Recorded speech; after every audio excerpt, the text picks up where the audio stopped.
Alright.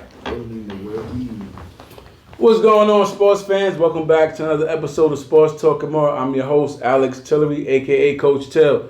And before we get started, you already know it's the Really Bro moment. And again, leading up to this election, my Really Bro moment is we have to get out and vote. November 3rd, you have to get out and vote so we can make change in this country. So with that being said, before we get started, our topic for today is going to be politics and sports. And I'm putting out a disclaimer that the views and the opinion of this show is the guest and the host. So please do not come at us. This is our opinion. We are entitled to our own opinions. So with that being said, let's get this show started.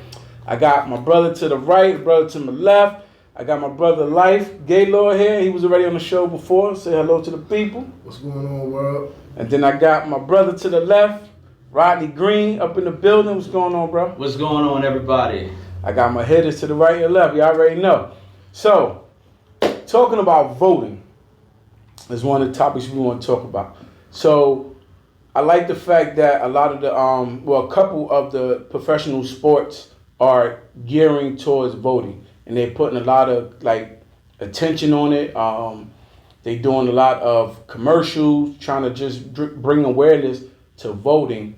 And I just want to point out a couple of things, especially with the NBA, because there's a lot of things with suppressing the votes and stuff like that, and how a lot of the players have been becoming active with trying to get people, their rights to vote and get people registered to vote.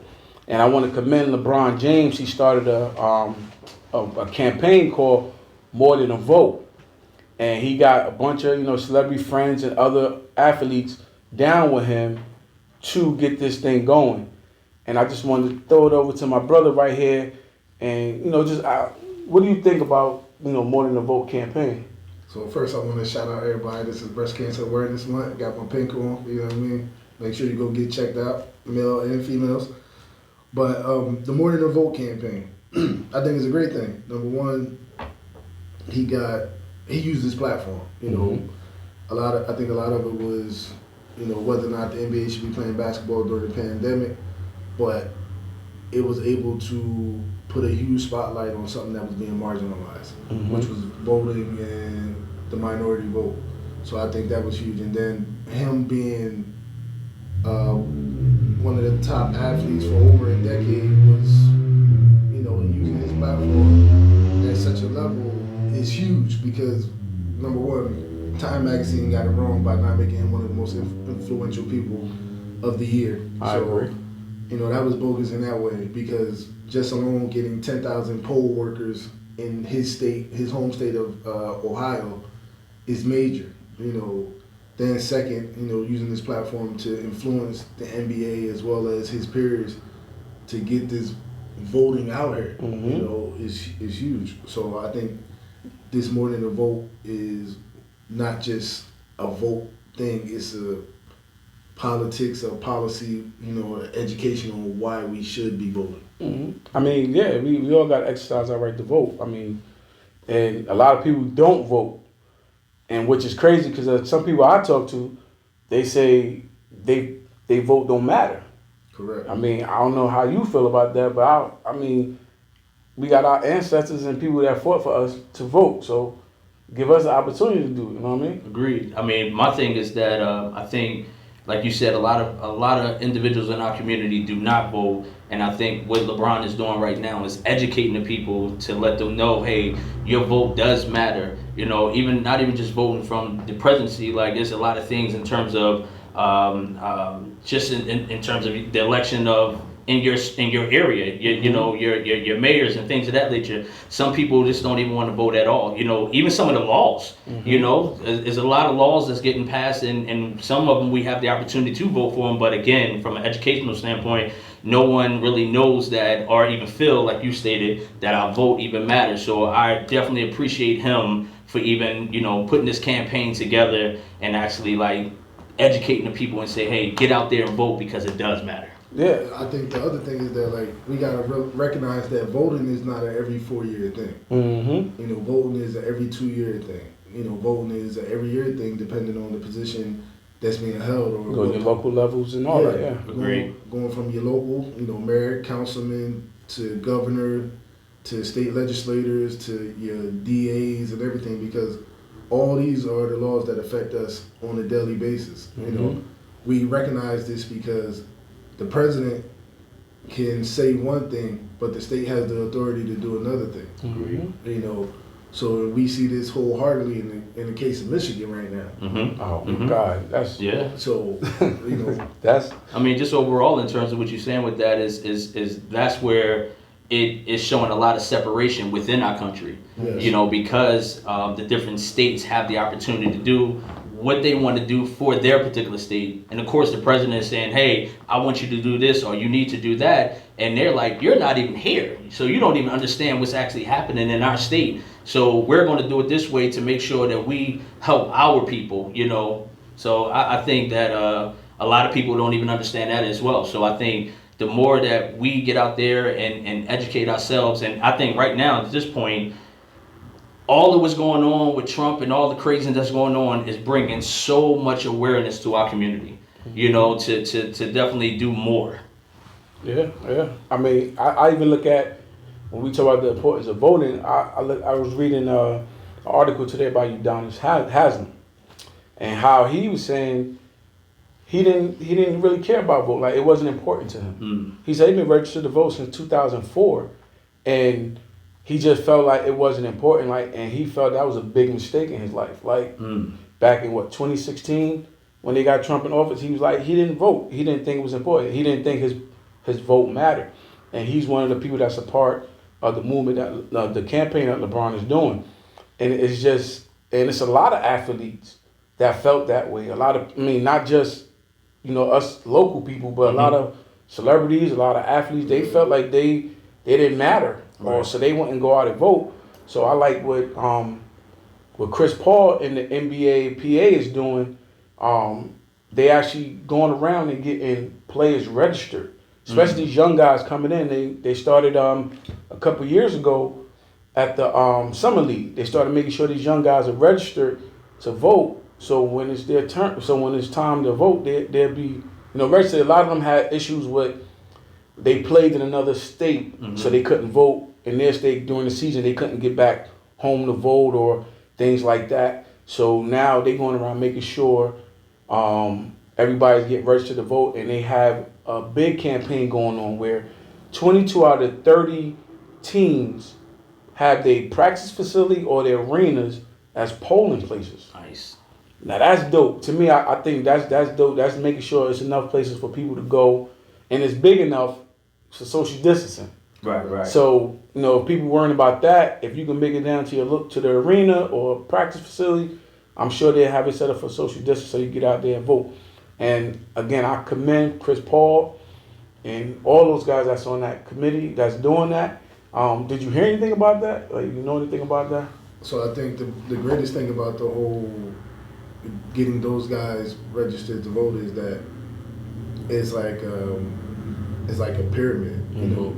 If this person that's in the league is registered to vote now, he's going to influence the people that's around him to register to vote. His community, yeah. Because he is an example of what they want to become in a positive way. So the idea that, you have these young guys or these guys who didn't vote before now saying that we should vote is influential on a lot of people who didn't vote. Like, I just was reading on Twitter that Shaq never voted. And he came out and, made it be known that he didn't vote. For all the good that Shaq has done in his career, he's never voted. For all the giving back, he's never seen that as something that meant anything to him in perspective to what he's done in his career, in the league and his career outside of the league, and through his philanthropy. Okay. So, yeah, I mean, it's big, man. It's real. Like, I mean, so it's not just us, normal people per se. It's athletes. They same thing. Celebrities. A lot of them, they just don't know the importance of voting, or they just don't feel like they vote matter. That's what they've been brainwashed, and I think we got to change that. We definitely got to break that cycle. I like right now you got 85% of the league teams are registered to vote. About 11, I think it's 12, 11 teams have 100% of their rosters ready to vote, registered to vote. So that means everybody on their squad could vote out of 11 teams, and 85% of the total NBA is registered to vote. And I think that's definitely, like you said, going back to the trickle effect. Yeah. They got people that follow them from their high school careers, college, down to NBA. They got a little entourage. That's influencing them. And then that's influencing kids. And that 85 is probably really like 100% because you're taking into account the foreign players and everything to that effect. Yeah. So, that's like almost 100% rate of like voter registration. Yeah, and that's big. Agreed. The votes count. The votes count. I know I'm a little leery though because I hear a lot about this mail-in ballots.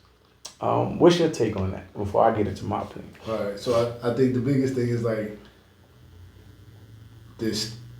So in order to win the election, you got your electoral votes, and then you got your what's the other one? Popular.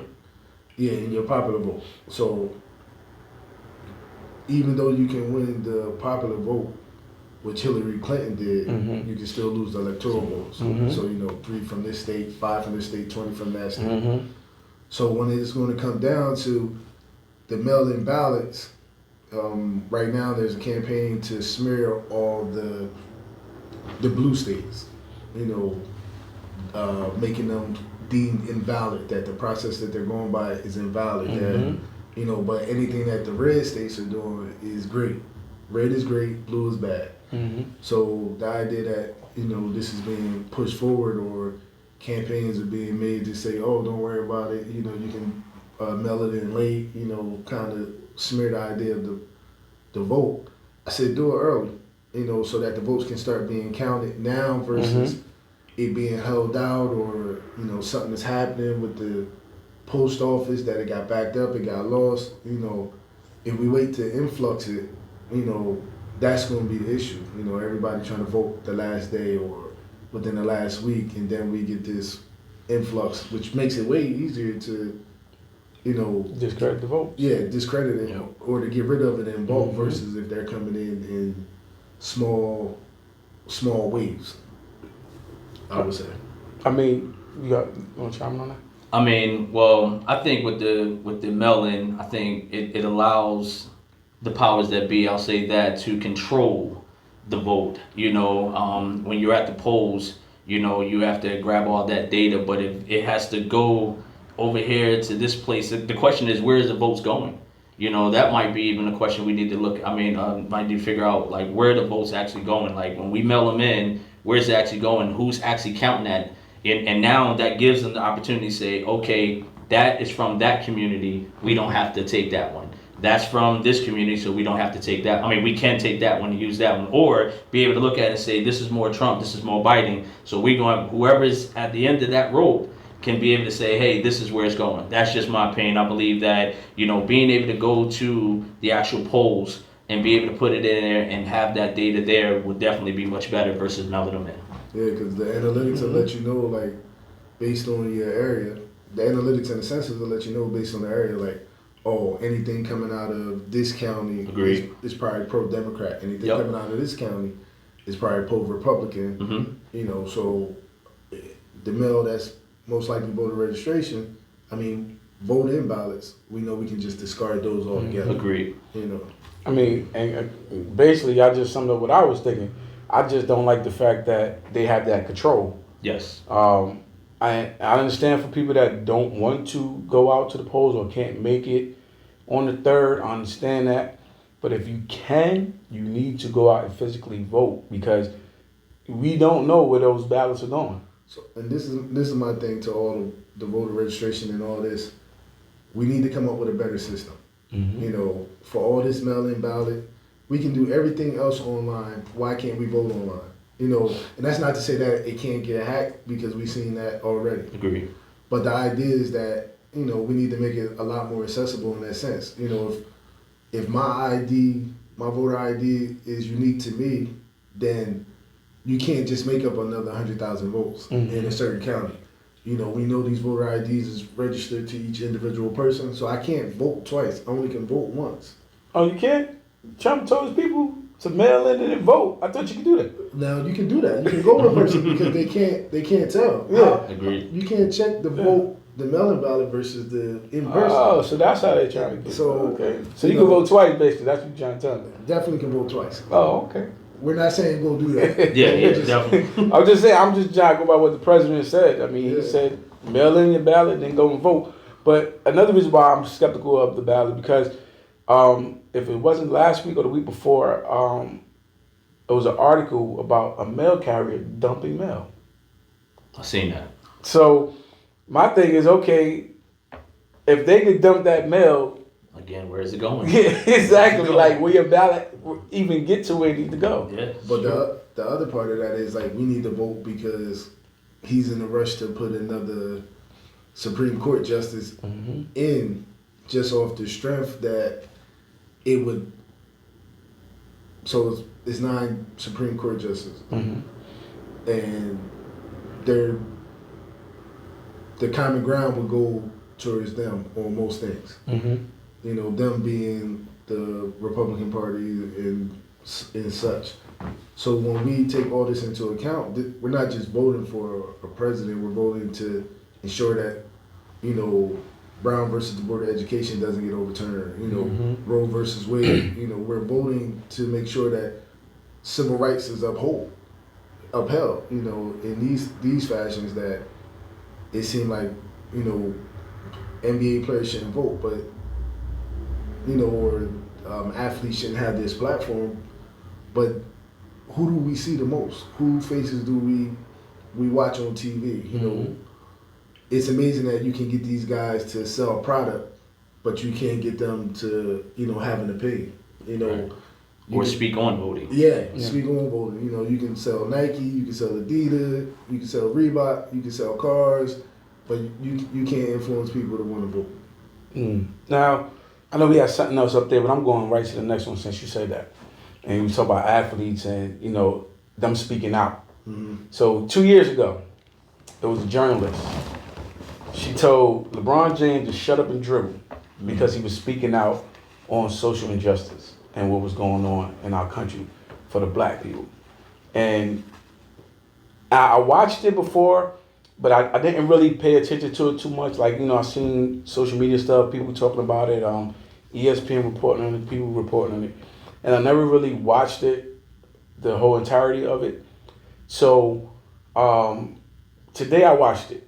Like, I watched it again just to, you know, abreast myself of what's going on. And it really pissed me off. Like, the way she just even came out and said, I got a dumb jock quote or something. She said, dumb jock alert. And how her facts was wrong saying he left high school early. You can't leave high school early and go to the NBA. So for her to even start off with saying that, and you call him a dumb jock, that kind of ticked me off. But like as I watched it again, I'm like, it was just the things that she said and the way she was just talking so fluently. It ties into what's going on now and it's continuing to go on. And I just want to know, like, I mean, if you did see or you do know any information about it, like, how did you feel when you watched that or you heard her comments? Well, me personally, when I initially watched that interview and everything, I just thought that more of the same propaganda. The idea is that you don't necessarily have to tell the truth, but you have to sell what you're telling as if it's truth. And I think that's the biggest difference. She sold that story with all the facts in the world available to her as if it was the truth, and it wasn't. And that's the biggest misconception is that, you know, you can spin anything to make it seem right. It's just a matter of, you know, your ability to convince others that what you're saying is actually true. And that's what she tried to get across to other people. Like, you know what? LeBron does need to just shut up and dribble. I don't pay him when I go to the game to just give me his opinion on all these other things. I just want to see him slam dunk. I want the team to win because I've been rooting for this team. versus him having an opinion and using his platform to express those opinions. Right. Yeah.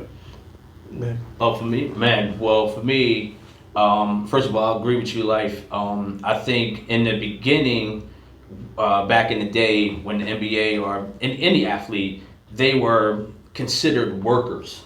You know, so you came out mentally to work. You know, get out there, make some things happen, make that owner some money, make that, facility some money, that franchise some money. That was the goal. But now these athletes understand their value now. They understand that they do have a platform themselves. And I mean, before, they're even getting better deals now, in regards to their with Nike and things of that nature. They know how to approach that deal down better. We also seen some of the other players like, your Magics, your Jordans, things of that nature that basically had locked in good deals at that time and seen the value that I'm somebody, so I know my platform. I can go ahead and help these people see things differently, and that's what they're doing. They're using that. But in regards to the lady, I think that with her, I don't think it was facts that she kind of put up there. It was just like her thing of, how do I make this guy look bad because these people value him, and I don't want them to start, because she even said something like, I don't want the young people to kind of like what he's saying. I don't know if I'm paraphrasing right now, but like what he's saying. But basically she knows he has value. $100 million a year, he has value. What I mean? One of the top athletes in the game. Come on, he has value. And here's the great thing about it: he knows it. He knows he has value, so he know he can say something to that young person or even that adult, and they gonna make a move on it because that's LeBron saying it. So, and the crazy thing about it, he didn't say anything crazy in regards of what he felt. Again, like we said, this is our opinion. That was his opinion and what he said about the president. So, but the other thing is that, I don't know if y'all guys knew this, back in, I believe it's 2003, she actually came at some of the singers and had something said, just shut up and sing. Yeah, so, and she tried to say something in the interview by saying, like she got shut up from shut up and dribble from somebody else, but it was actually from her. It was from her book in 2003. So, at the end of the day, I think she's just trying to press her agenda, and she has a platform, so she's just trying to move as much as she can and get people to sway over to her and not listen to the value of LeBron. So I think that the other thing is that, when we talk about social media and the influence and everything, we go, when you delve deeper, so if LeBron James has, let's say, hypothetically, 10 million followers on Instagram, but the idea is that LeBron James, the name and everything associated with him, gets impressions too. So they have LeBron James fan pages that's probably got 100,000 followers. His kids have followers and things of that nature. So now you go from these pages to impressions. So when you check for impressions on LeBron James, you might hit 1 billion. So imagine him putting something out there that gets 1 billion impressions. We don't stand for what, the killing of Breonna Taylor. And he said that before. So that gets 1 billion impressions. So that's bound to influence some people. So the idea that her wanting him to just shut up and dribble is the idea that it was not only suppress his voice, but suppress the impact that it'll have. That'll have, Yeah, and he's continuing to do that now. He's going to continue to do that. I mean, he started his own school. I mean, for someone that supposedly left high school early, he's doing a lot of big things. He's the American dream when you think about it. You know what I mean? I mean, this guy came from nothing to, making $100 million, one of the top players in the game, and giving back to his own community and others. So, I mean, he's changing lives out there. So I consider that guy like the American dream. Yeah. I definitely value what he's doing on the court and off the court because it's intentional. It has a purpose. It's not, let me find something to do after I've retired. He's doing this while he's still at the peak of his career. While he still has the influence. Yeah, exactly. And he's making it a profound statement in everything that he does. It's not about the money because at this point in his life, he has the Yeah, money. yeah. So if you decide that you don't want to endorse him, that's fine. You know, you want to take an endorsement away from him, that's fine too. Because guess what? I have the platform. So the other part that I love is that, you know, from Shut Up and Dribble came uninterrupted. Mm-hmm. You know, so which became his own production platform and visual platform to speak on things like Shut Up and Dribble. That way the story doesn't get lost, and he can put out his own messages and own narratives. You know, not only for himself but for other people, and for those that don't have a voice. Like when he was an executive producer on the Madam C.J. Walker project. Mm-hmm. Yeah. You know, he made sure Octavia, Davis, that played Madam C.J. Walker was paid equally versus her being underpaid, because not only does he have a wife, but he has a daughter. You know, so legacy of him, you know, not just being an athlete, but you know, preaching equality. You know, getting WNBA ladies stories out there and everything has been great, because if he would have just shut up and dribbled, we won't have these things. Yeah. True. Yeah. I mean, and we're not mentioning her name because she's irrelevant. I just wanted to bring up the topic because it's definitely something that I know it's back 2 years ago, but it's just something that's still that you can see came to light now, like all the stuff going on in our social injustice and how he's still fighting. LeBron is still fighting against the ignorance of these people. But speaking of that, a couple of weeks ago we got the verdict about the Breonna Taylor case. And I know a lot of people in the community did not like that. And I want to start you. I just want to what was your feeling when you heard the verdict about it? Man, I mean, first of all, it's a life. Let's just say that, you know. And even though they did the whole $12 million, again, a life. You know what I mean? It's that life right there, and just how things happen. You know, in regards to for what I know, I'll just say that for what I know in terms of like the Knock Warrant, you know, happening in the middle of the night, you know, that situation, you know, the boyfriend, you know, shooting. Now, when I see that, I mean, when I hear that, rather, it's like if somebody breaks into my house, remember it's a no-knock warrant, so that means they just busting in, you know, and you hear that in the middle of the night. I'm about sure if you have something in your home, you're going to protect your family, because they have some that say that neighbors that they didn't hear them say police, you know, and then you have some people that say because they have one person that said they heard them announce themselves. Okay. So one person said that they announced themselves, and others say that they didn't announce themselves. So you know, basically, I feel as though when that shot, you know, just protecting the family. Let's just say that, because I don't think, you know, anyone getting shot or killed or anything. I don't, you know, condone that any type of way. But my thing is protecting your family. You know, I think that person kind of did the right thing in terms of that. But as the shots went on, there were also some records saying that they were getting him in custody and she was in the hallway, you know, with the shots, you know, and everything like that. So it wasn't like they was getting an ambulance to try to help, you know, resuscitate her or anything like that to, you know, get her to the hospital. It just seemed like it didn't matter. So again, I just felt as though it just wasn't a good thing. You know what I mean? Of course we know it wasn't a good thing, but just to say $12 million, you know, y'all should be good. You know, y'all should be good with this $12 million. So I just thought it was a bad situation. So for me, I think a couple things. So civilly, you can find them liable, thus the $12 million. But criminally, you don't find enough evidence to find any negligence that would have them arrested for the actual murder of Breonna Taylor. Second is that you can't put a dollar on a life. You know, you can never ascertain that amount by saying, oh, 12 million is enough for your family to stop grieving. You know, you just killed a legacy. You know, you murdered a legacy, and then the language that you used to describe and to define them was horrible. You know, you're calling them criminals without any proof.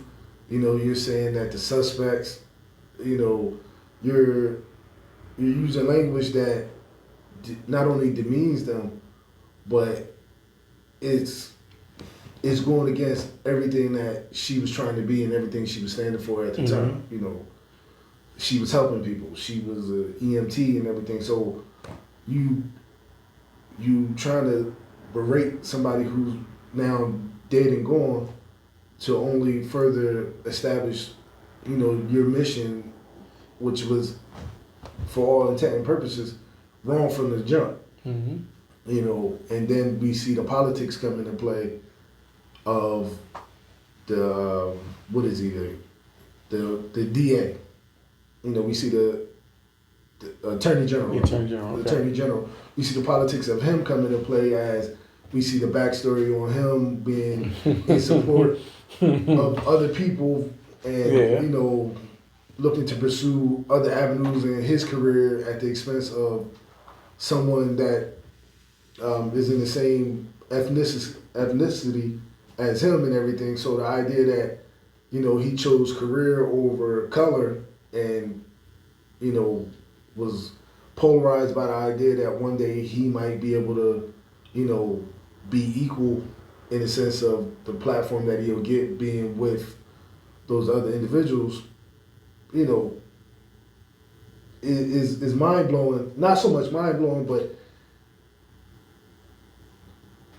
it's hurtful that, you know, when it comes down to it, your moral code is to, you know, choose, you know, your own come up over the true life, the true intention of saving one's life. Yeah, that mean that's. I just okay, because when you was talking, I just something just came on my mind, and it never seems to fail. Every time a black person or person of color gets killed by an authority figure, something like that, they always go to the negative part of that person. But at that moment, it probably was in most of the cases they wasn't doing anything negative. But instead of saying this is Breonna Taylor, this is George Floyd, they start talking about the things that they did, or if they were suspected of doing something 20 years ago, they bringing that up as justifying why they did the things they did. And to me, it kills me every time I hear that, because you take what the good things they doing and outweigh with the negative and justify why this happened to them.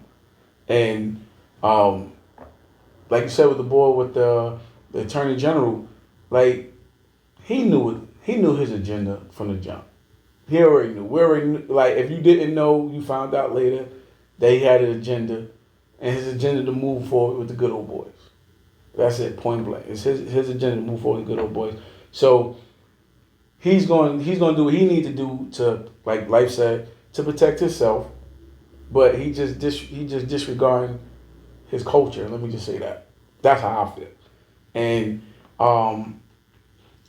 when I say that, I think about certain people with certain platforms, and when they open their mouth, sometimes they just need to think before they speak. And that goes for me on this level or any level, anybody, any level. I think you should get your facts or speak about what you know. But and I say that because I'm talking about this topic. The next topic is what Charles Barkley and Shaquille O'Neal said after the verdict came out about Breonna Taylor, and how Barkley said you can't clump George Floyd and Breonna Taylor murder together, saying it's different. It's different. And the things that he said on what was that, TNT, it just was insensitive to the situation. As a black man, I feel like sometimes you can have your opinion, but I think sometimes you need to be mindful where you saying it at and what you say. And I don't know if you saw what he said about he just feel like that it wasn't the same, that the boyfriend shot, like you said, somebody come in my house after a certain time trying to kick in my door, I have to defend my family. Any man would defend their family. So if you walk into my door, you're not announcing yourself, I have the right to defend myself. So with Charles saying that, like he shot, of course, I don't say he's wrong for that because he don't know who's coming in his house. If it's a no knock warrant.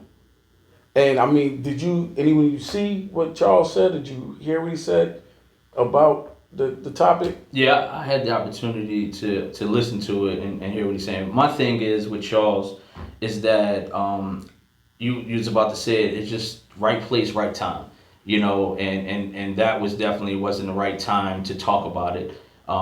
First of all, the emotions were high, in regards to the actual verdict anyway, and I didn't think that at that particular time he should have been speaking about that, on TNT. Not even just that. You have a lot of people that say, hey, listen, there's the news for politics.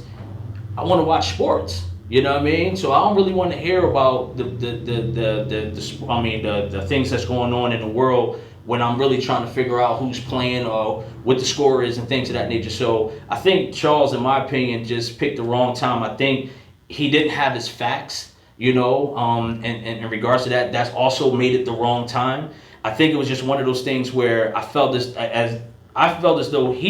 though rather that he just had to say something as an African American on TV and in regards to that verdict. But it was not the right time. Again, I don't believe he had his facts in play. And with that, here come the people. They're coming because those people had their facts and they're coming like, why would you say something like that? And again, emotions are high anyway, so people are they're going to tear you down. And that's what they did. It was all on Twitter, on Instagram, everywhere. They were just tearing him apart as much as they could. But, I think also some people have an agenda to talk about something to draw the negative. I'm not saying this is what he did, but we got to look at this as also entertainment to some degree, where some people will say something negative to get their name buzzing. You said something about impressions, so sometimes what happened with that, now someone says, hey, you want to bring me on your show to talk about it? They go check. You know what I mean? So I'm not saying that was Charles' agenda or whatever, but I just wholeheartedly believe that it was just the wrong time to speak about the Breonna situation, and I believe again that he did not have his facts. Yeah, for me, I think the narrative, going back to Breonna Taylor and how, they would dub, or George Floyd dubbed them to be these ill-intentioned people or these mischievous people. But the idea is that through these controlled corporations, which is,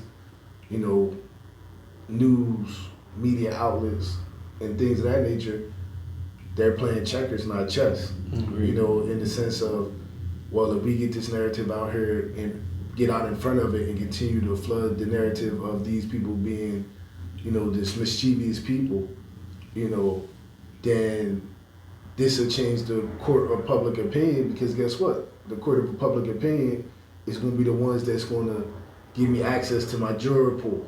Mm-hmm. And then when I get the juror pool and they've already have it embedded in their mind that Breonna Taylor was a bad person, George Floyd was a bad person, Ahmaud Arbery was a bad person. If all these people were bad people, then that narrative is stuck in your mind, because guess what? You didn't take the time to do the research like Chuck didn't do.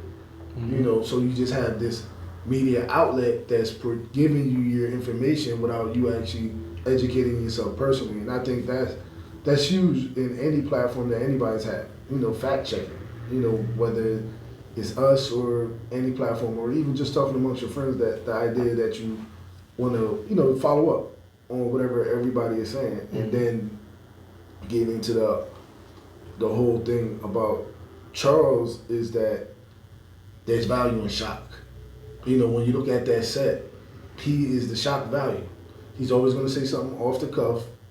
He's going to provide you with a laugh. I won't call him coon, but he does shuck and jive. So these are the spots where he adds that mm-hmm. to the show. And he's won the Emmys off of being that guy. Yeah. So the shock value is part of his repertoire. Kenny is a little more close to the urban environment, a little younger, a little more real with everything. Ernie is the host who's keeping it stable. He never really has his own public opinion. You know, he just kind of moderates everything that's going on. And then Shaq is over there on the other side because he is the yin to Barkley's yang. You know, so they play well off of each other. So the idea that, you know, if he says something, we know Shaq's going to come behind. Yeah, I mean, and perfect, because that's next segue to his comments. And his comments was kind of, to me, how I took it, he was kind of justifying what the police did. And saying, I know that what he said, you can't get a no-knock warrant. You have to get a judge to sign off on a no-knock warrant. And they can't execute it because they got the judge to sign off on it. But, again, to me, just amazes how the boyfriend was the shooter, but he's alive. That's just me. The boyfriend was the shooter, but he's alive. So, if he's shooting at a police officer and he's alive, but she was unarmed, I'm not understanding. And again, I wasn't there. I mean, I don't really know all the facts. I don't know if they ever put out all the facts of what actually happened, transpired, because nobody know how she get into the line of fire, and she was unarmed. The AG suppressed it. Yeah. So that to me has always been mind-boggling. Like, if he's the shooter, the loaded gun in his hand, how is he not? He didn't have any fatal wounds or any wounds. So to me, I can't answer that, but that's just something that I thought about. And then when Shaq made the comment of, they police officers, if he shot at them, they have the right to shoot back. And to me, it felt like he was justifying what they did. So, I mean, I don't know how you feel about it. That was just something that, and Shaq, I mean, yeah, every now and then he'll say something crazy, and you're like, whatever, Shaq, whatever, he mumble all the time, so you don't really know. But I'm just saying, like, something like at that moment, like you said, like the emotions was high. And again, I think use your platform for something else. Like, use that platform to condole the people. Yes, you know what I mean? Dang, perfect. Like, you use that platform to get a little condolences to her family. That the verdict, even if you feel however you felt to a certain degree, you gotta. Think about it. Just think about it. Like, her parents, her mom, whoever, her family is feeling down because they didn't get the justice they wanted. But then you go and kind of justify what they did. Like, that's just me. I don't know. I don't know how you feel. If one of y'all want to jump in, y'all can. But so I think we got to take into account Shaq's history. Shaq has wanted to be police for much of his entire life. That's true. From becoming a voluntary sheriff to then being like a deputy sheriff and everything. I forgot about that. Yep. So the idea that he would side with the police is not shocking to me, because then I also take into account his business acquisitions as far as Papa John's. When the founder of Papa John's started making off-the-cuff statements, they needed a black face.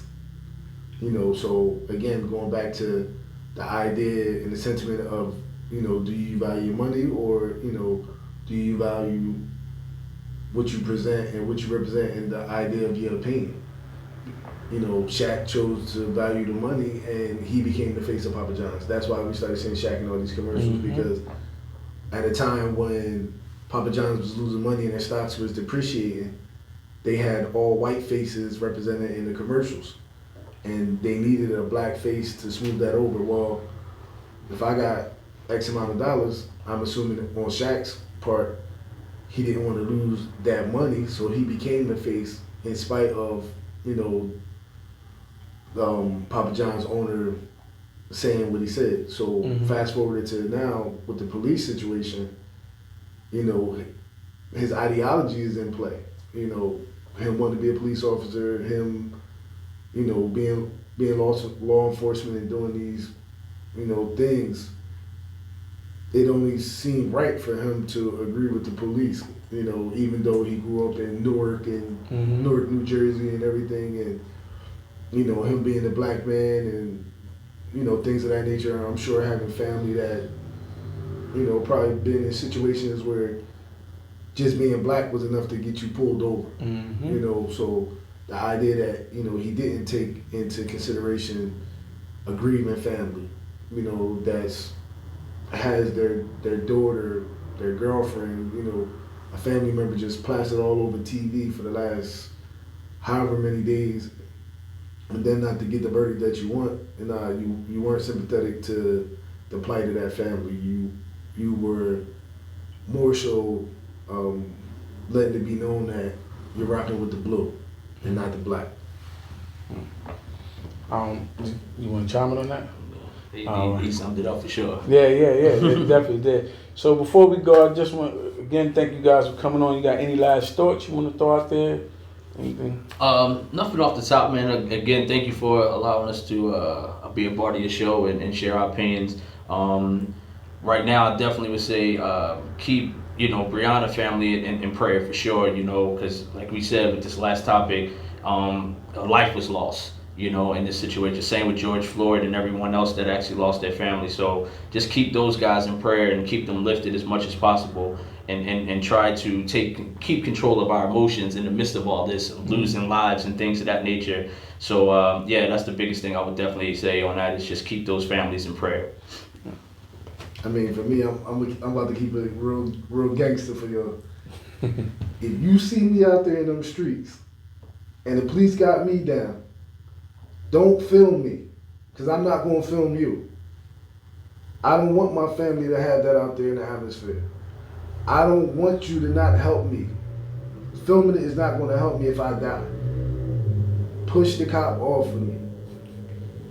We go down together, because I'm going to go down for you. Oh, that's your final thoughts. That's what's up. But that leads to my that leads right there to my last quote before I leave. Again, don't forget to like, comment, and subscribe. Also, share. Put comments in there if you have any questions or anything. Also, put that in there. Again, thank you guys for rocking out with us. Before we go, I want to leave you with a quote from MLK. And it says, "Our lives begin to end the day we become silent about things that matter." So until next time, people.